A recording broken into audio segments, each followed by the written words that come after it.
어머니 아그리피나에 대해서 여러분 너무 잘 압니다. 그는 욕망을 채우려고 자기 남편을 독살을 했습니다. 자기 아들을 황제로 만들려는 그 탐욕 때문에 남편에게 독버섯을 먹여서 죽였습니다. 이 광경을 보고 있던 아들이 울면서 아버지를 죽이면 안 된다고 매달렸지만 네가 황제의 자리를 쟁취하기 위해서는 너희 아버지를 죽일 수밖에 없다. 어머니가 독이 든 버섯을 아버지에게 먹이고 그 아버지는 사지를 뒤틀면서 죽어가는 비참한 모습을 이 네로는 곁에서 목격을 했습니다. 네로의 정신세계는 어려서부터 황폐하게 병이 들었습니다. 그 후에 네로가 16살에 왕위 위에 올랐습니다. 그러나 그는 수많은 사람들을 이유 없이 죽일 뿐만 아니라 마지막 자기의 어머니도 죽이고 자기의 이복 동생까지도 죽였습니다. 그 시대에 베드로와 또 바울이 처형을 당했고 로마의 첫 번째로 이 기독교의 박해운동이 일어났습니다. 그는 로마시에 불을 질러버리고 로마시가 화염에 휩쓸려서 타고 있을 때 그것을 보며 하프를 연주하는 즐기면서 이런 미치광이 그런 황제가 되었습니다. 욕망을 채우기 위해 자기의 남편까지 잔인하게 죽이는 그 어머니가 한 모습을 보고 자란 이 네로의 삶이 망가졌던 거예요. 결국에 네로도 마지막 자살을 하고 말았습니다. 끝없는 욕망에 사로잡히면 영혼도 정신도 육체도 인생도 황폐하게 되는 거예요.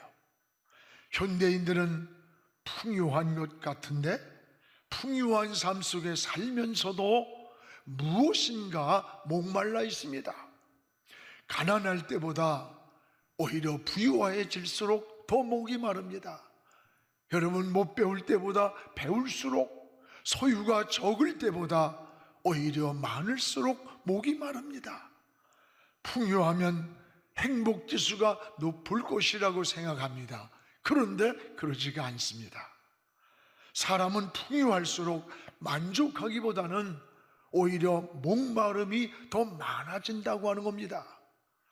이것을 인간의 실존이라고 말합니다. 여러분, 인간은 짐승과 다릅니다. 의식주만으로 행복하다고 말하지 않습니다. 정신이 있고 영혼이 있기 때문에 무언가 마음속에 채워짐이 있어야 돼요. 그래서 파스칼은 인간의 마음 한 구석에는 비어있는 곳이 있다고 했습니다. 그리고 마음에 비어있는 그 공허함은 하나님만이 채울 수 있는 영혼의 목마름이라고 했습니다. 마음에 이것은 문화나 경제나 또는 지식이나 쾌락으로 채워지지가 않습니다. 이 영혼의 목마름은 하나님만이 채워주셔야 하는 겁니다. 오늘 말씀에 이사야가 주전 690년경에 이렇게 말씀합니다.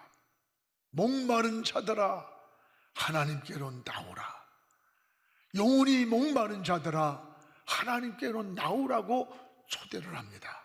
그리고 2절에 너희가 어찌하여 양식 아닌 것을 위하여 은을 달아주고 배부르게 못할 것을 위하여 수고하느냐. 내게 듣고 들어라. 그리하면 너희가 좋은 것을 먹고 자신들이 기름진 것으로 즐거움을 얻을 것이라 그랬습니다. 한마디로 말하면 하나님께로 돌아오라 이겁니다. 하나님의 품으로 돌아오면 즐거움이 있고 안식이 있고 평안이 있다는 말이에요. 여러분, 인생의 문제들이 영적으로 너와 나의 관계가 아닙니다. 여러분, 하나님과 나와의 수직적인 문제라는 것을 알아야 돼요. 인생의 본질적인 문제가 하나님과 나와의 관계라, 하나님과 나와의 관계임을 알아야 돼요. 그래서 하나님과 관계가 회복될 때 평안이 있습니다. 거기에 안식이 있고 영혼의 목마름을 해결하는 겁니다. 그래서 이사야는 하나님과 멀어진 자들을 향해 영혼의 목마른 자라 이렇게 말합니다. 그리고 영혼의 목마른 자들아 다 내게로 오라, 하나님께로 오라고 초대를 합니다. 하나님은 오늘 말씀에 세 가지로 우리 인생을 초대하는 것을 볼 수 있어요. 오늘 이 시간도 여러분도 이 하나님의 초대에 여러분 반응하는 그런 은혜와 신앙이 되기를 주의 이름으로 축복합니다. 무엇보다 하나는 영혼이 목마른 자들은 따라합시다. 하나님의 말씀을 들으라.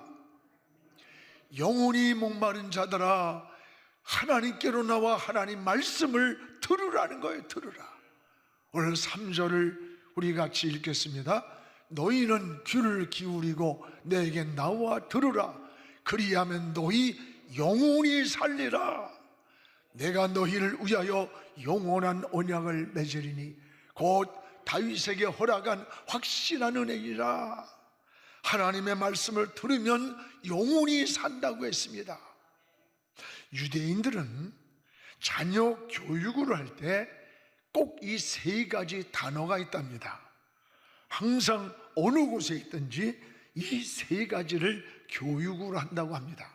하나는 헤세드라는 단어입니다. 이 뜻은 은혜라는 말입니다. 모든 삶이 하나님의 은혜라고 고백을 합니다.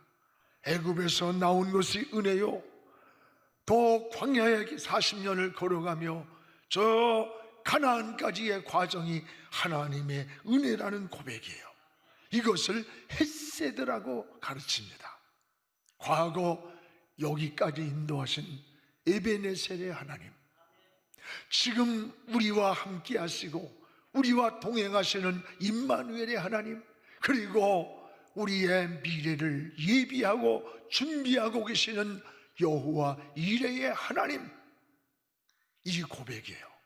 과거와 현재와 미래까지 하나님이 함께 하시는, 하나님 인생 하나님께 맡기는 하나님의 은혜라는 고백입니다. 이것을 끊임없이 자녀들에게 헤세드라는 말을 알려준다는 거예요. 또 하나는 자카르라는 단어입니다. 이 뜻은 기억하라. 기억하라는 거 잊지 말고. 뭘 기억하느냐? 하나님의 은혜를 기억하라. 하나님의 말씀을 기억하라. 하나님의 사랑을 기억하라. 하나님의 능력을 기억하라. 여러분, 하나님의 역사를 기억하라는 이 말을 자녀들에게 끊임없이 교육을 한다고 합니다. 또 하나는 쉐마라는 단어입니다. 이 뜻은 들으라는 거예요. 들으라는 거. 뭘 듣느냐? 하나님의 말씀을 들으라는 거예요. 하나님의 말씀을 들을 때 지혜가 임합니다. 마음의 평안이 찾아오고 생명의 길이 열리고 축복의 은혜를 누리는 겁니다. 하나님의 말씀을 들으면 영혼이 삽니다. 그래서 오늘 아모스 7장 7절에 보면 하나님의 말씀을 다림줄이라 했어요. 여기 7절에 보면 내게 보이신 것이 이러하니라. 다림줄을 하나님이 가지고 쌓은 담 곁에 주께서 손에 다림줄을 잡고 계셨더라. 주께서 손에 뭘 가지고 있어요? 다림줄을 잡고 섰다는 거예요. 담 곁에서. 여러분, 다림줄은 벽에다가 집을 지을 때 못을 박고 줄을 내리고 거기다가 줄 담아서 기준을 삼는 거예요. 오늘 하나님의 말씀은 우리 인생이 살아가는 모든 삶의 영역에서 기준이 된다는 거예요. 여러분이 성공을 꿈꾸든 무엇을 하든지 하나님 말씀을 다림줄로 삼고 기준이 돼야 되는 거예요. 또 하나는 시편 119편 105절에 주의 말씀은 내 발의 등이요 내 길의 빛이라고 했습니다. 망망대해를 항해하는 배가 항구로 도착할 때에 등대에 저 불빛을 보고, 반짝이는 등대의 불빛을 보고 항구로 도착하는 것과 같습니다. 또 여러분 히브리 4장 12절에는 하나님의 말씀은 살았고 활력이 있는 생명이라고 그랬어요. 생명. 그래서 유대인들은 어려서부터 여러분 철저하게 하나님의 말씀을 들려주는 이 쉐마 교육을 시킵니다. 특히 어릴 때에 여러분 어린 자녀들을 어떤 기관에서 교육을 받았느냐에 따라서 걔가 교회에 다니는 하는 유치원이나 어린이 교육을 받은 사람은 기독교인이 되고, 불교 기관에서 하는 교육에서 받으면 불교인이 되고, 원불교에서 받으면 원불교인이 되는 거예요. 우리는 비대면으로 교회에 모이지 못하는 동안 우리 어른들뿐 아니라 우리 자녀들도 성경을 쓰는 필사를 했어요. 요즘은 우리 잠언서를 쓰고 있어요. 굉장히 소중한 일입니다. 오늘 이사야는 3절에 너희는 귀를 기울이고 하나님께 나와서 내 말을 들으라. 그리하면 너희 영원히 살리라. 영원히 사는 길이라는 거예요. 그렇습니다. 여러분도 혼돈하고 너무나 많은 소리가 들리는 이 세상에서 하나님 말씀에 귀를 기울이는 그런 신앙이 되기를 주의 이름으로 축복을 합니다. 또 하나는 영혼이 목마른 자들은 하나님을 찾으라는 거예요. 하나님을 찾으라, 하나님을 부르라, 이렇게 말씀합니다. 우리 6절을 같이 한번 읽어보겠습니다. 너희는 여호와를 만날 만한 때 찾으라. 가까이 계실 때 그를 부르라고 했습니다. 그렇습니다. 하나님을 만날 수 있는 기회, 하나님을 찾을 수 있는 기회를 놓치지 말라는 거예요. 기회라는 것은 머물러 있는 게 아닙니다. 지나가는 거예요. 그래서 준비된 자만이 그 기회를, 지나가는 기회를 잡을 수 있는 거예요. 참새떼가 우리 밭에 앉았다고 내게 아니에요. 잡아야 내 것이 되는 거예요. 인생의 성공도 기회를 왔을 때에 그 타이밍을 놓치지 않아야 됩니다. 여러분 잘 아는 세계적인 명지휘자 토스카니니의 이야기를 잘 알잖아요. 그는 원래 첼로 연주자입니다. 불행하게도 이 아주 심한 근시여서 잘 보지를 못해요. 이 토스카니니는 관현악단의 일원으로 연주할 때마다 악기를 볼 수가 없어서 그 악기를 다 애워가지고 연주를 하곤 했답니다. 한 번은 연주회가 직전에 지휘자가 갑자기 병원으로 실려갔습니다. 그 많은 오케스트라 대원 중에 그 곡을 다 외우고 있는 사람이 이 토스카니니밖에 없었습니다. 그래서 그는 임시 지휘자로 발탁이 되어서 지휘대를 잡고 그 위에 서게 되었습니다. 그의 나이가 19살 때 이것이 기회가 되어서 그는 세계적인 지휘자 토스카니니가 탄생하는 순간이라고 하는 것을 우리 잘 알지 않습니까? 여러분, 준비된 자에게 늘 새로운 기회가 오는 거예요. 미래는 준비하는 자의 것입니다. 하나님은 의욕만 가진 자가 아니라 준비된 자를 사용하는 겁니다. 내일을 위해 오늘을 준비하는 이런 타이밍을 놓치지 않기를 축복합니다. 오늘 신앙도 마찬가지예요. 하나님을 만날 만한 때, 하나님을 부를 수 있는 때가 있다는 거예요. 하나님을 만날 만한 때에 찾으라. 가까이 계실 때에 그를 부르라고 했습니다. 그러면 하나님이 가까이 계실 때 하나님을 찾을 수 있는 때가 언제입니까? 평안할 때? 여러분, 아닙니다. 평안할 때보다는 삶이 곤두박질을 칠 때, 풍랑을 만나고 어렵고 힘들 때입니다. 아이들이 편할 때는 부모를 찾지 않아요. 여러분, 군대를 갔든지 해외를 나가 있는 자녀들이 자꾸 전화가 오고 그러면 여러분 지혜롭게 민감한 마음을 가져야 돼. 그때는 무언가 힘이 든 거야. 뭔가 문제가 생기고 안정이 안 됐다는 그런 증거예요. 오히려 전화가 오지 않고 소식이 없으면 섭섭해할 것이 아니라 저놈의 새끼가 잘 있구나 이렇게 생각을 하셔야 돼요. 여러분, 우리가 하나님을 만날 만한 때가 대부분 편안하고 잘 될 때 하나님을 잘 섬길 것 같은데 그렇지 않습니다. 오히려 실패하고 병들고 삶이 지치고 너무 힘들 때 하나님을 만나는 기회, 하나님을 찾는 기회가 되고 그 파도와 풍랑을 통해 하나님은 우리 곁에 와 계시는 거예요. 제자들을 보세요. 제자들도 배부르고 편안할 때 오병이어를 통해 배가 불렀어요. 그때 주님 생각 안 하고 자기들끼리 놀죠 갈릴리 바다로 떠났어요. 그런데 배가 풍랑을 만났습니다. 그때서 돌아보니까 배 안에 주님이 계시지 않다는 것을 그때 깨달은 거예요. 그렇습니다. 여러분도 삶이 힘들고 어렵습니까? 여러분, 인생의 돌풍을 만났습니까? 오늘 이 코로나로 인해서 절망과 좌절과 앞이 막히고 이런 환경이 있지 않습니까? 하나님을 찾을 수 있는 기회입니다. 하나님의 이름을 부를 수 있는 기회임을 놓치지 않기를 바랍니다. 이것이 우리의 지혜요 믿음인 것입니다. 여러분 곁에 하나님은 더 가까이 와 계신다는 것을 깨달아야 됩니다. 그러면 하나님을 찾는 방법은 뭘까? 바로 기도입니다.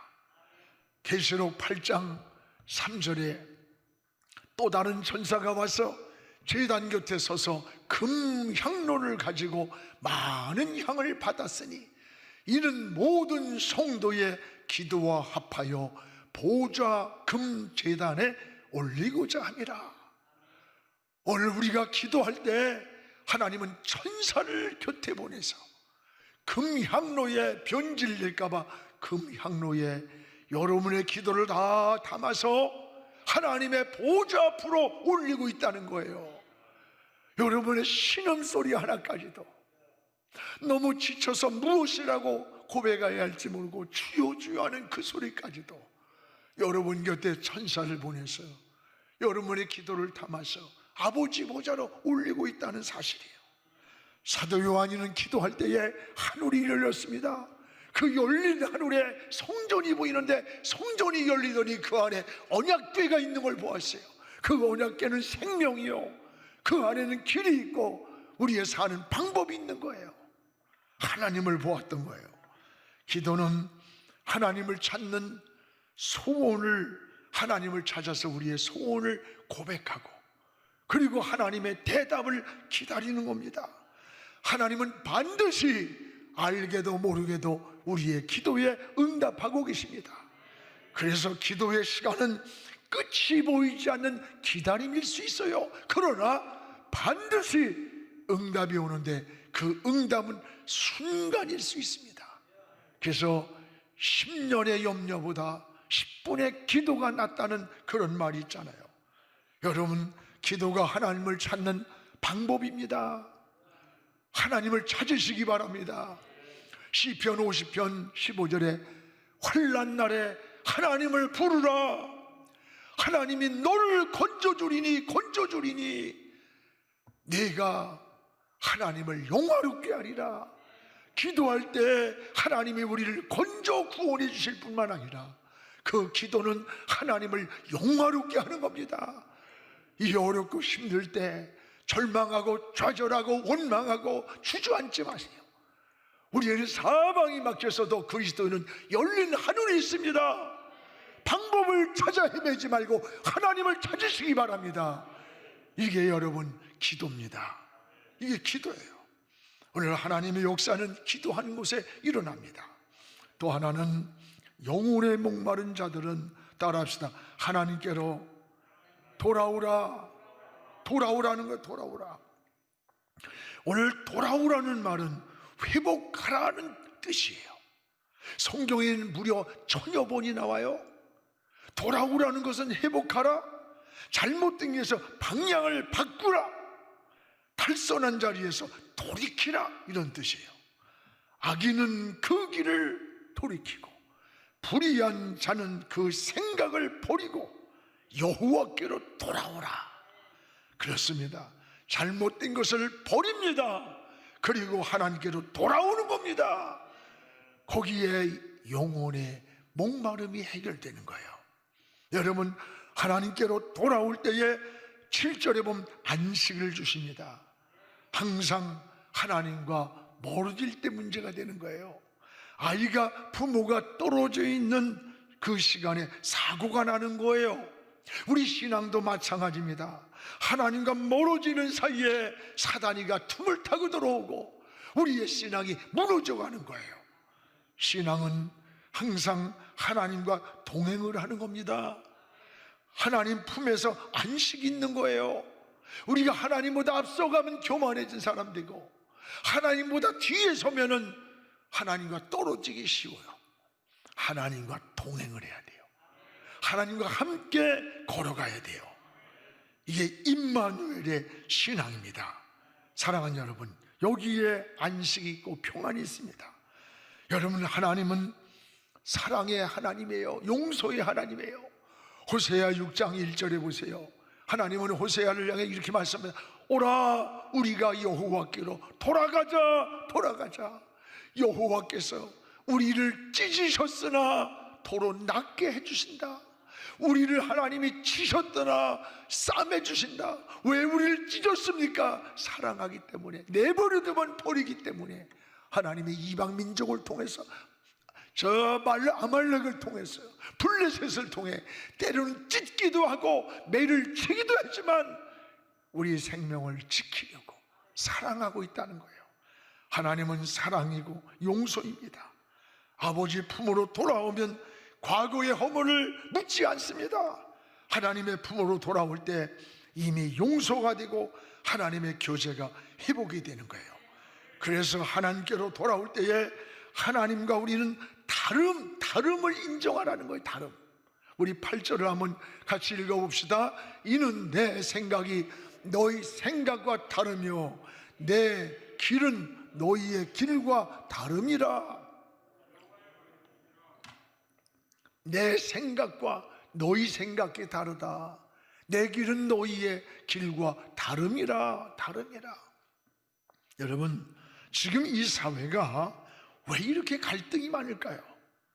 상대의 다름을 인정하지 않고 틀렸다고 생각하기 때문에 이게 갈등이 해결이 안 돼요. 그래서 지금도 과거로 돌아가서 끊임없이 그냥 적폐로 적폐라는 적폐 몰아가요. 그러나 우리는 다름을 인정하고 이 정치도 사회도 모든 게 미래를 향해서 나가야 되는 거예요. 언제까지 과거를 양파 까듯이 하면서 언제까지 이 짓을 합니까? 정치도 나가고 경제도 나가고 모든 사회도 미래를 향해서 나가야 희망이 있는 거예요.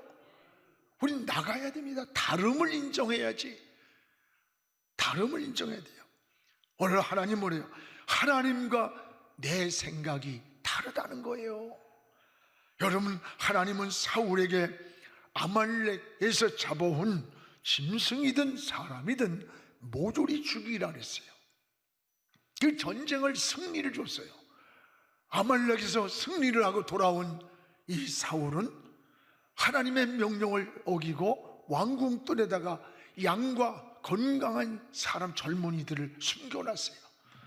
하나님이 사무엘에게 야, 저 왕궁뜰에 시끄러운 소리가 저 무슨 소린가 가봐라. 가봤더니 그 뒤에 양떼들 그리고 사람들을 거기다가 숨겨놨어요. 왕이요, 이 소리가 무슨 소리입니까? 하니까 사울이 뭐래요? 선지자요, 이것은 하나님께 드릴 제물로 남겨놓았고 이 사람들은 일시킬 사람으로 남겨놨다는 거야. 그때 뭐래요? 왕이여 망령되를 행했도다. 하나님의 목소리를 청종하는 것이 순양의 제물보다 난 걸 모릅니까? 여러분, 사울의 이기적이고 위선적인 모습 속에는 하나님의 뜻을 받아들이지 못했어요. 그리고 뭘 했어요? 사울은 이 아말렉의 젊은이들을 종으로 삼으려고 했겠지. 그 토실토실한 짐승들은 소유를 만들려고 하는 생각이었어요. 여러분, 내 생각과 하나님 생각이 다름을 우린 깨달아야 돼요. 그래서 늘 하나님의 뜻을 찾아 하나님의 생각을 물어야 되는 거예요.